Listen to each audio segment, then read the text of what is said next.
Why do I have to go through this? Why do I have to face this? This isn't fair. All I wanted to do was to hit a home run to fit in. I remember a time when I was about 5 years old, 4 or 5 years old, and I was playing baseball. I wanted to do one thing, and that was to hit a home run.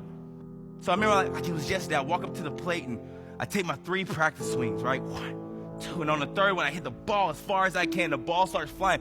I get so excited, I forget to run, right? I'm just like, and my teammates are like, run, Blake, run, run. So I'm on my way to first base, right? And on my way to first, to second, I look over to my teammates and they're cheering for me. They're yelling, and this is it.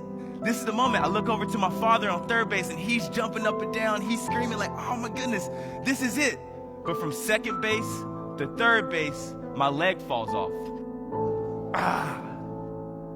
As I laid there, one leg on, one leg off, I remember looking over at my teammates and all that excitement was gone.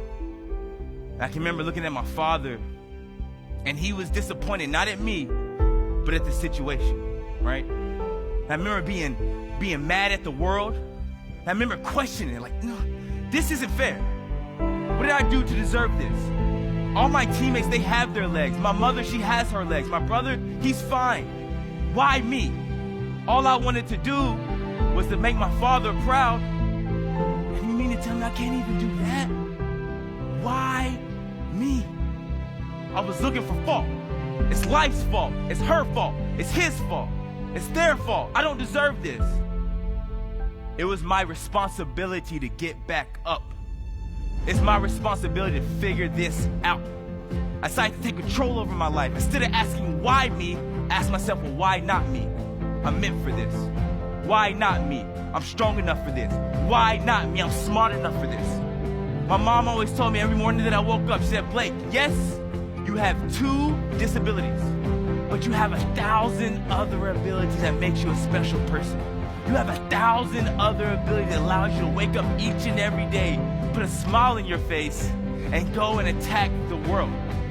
Life is 10% of what you're dealt with, and 90% on how you deal with it. The fact that I was born without legs, that's my 10%. But I still have 90% to show the world what I truly can do.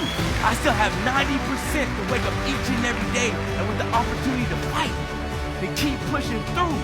I choose to accept my 10% and take the 90 and go and attack the world. I take my 90 and every day that I wake up, I say I'm gonna walk. Every day that I wake up, I say I'm gonna run. Every day that I wake up, I say I'm gonna be the fastest man in the world. Point blank, period. I was born without legs, and I can run. So imagine what you can do with your life.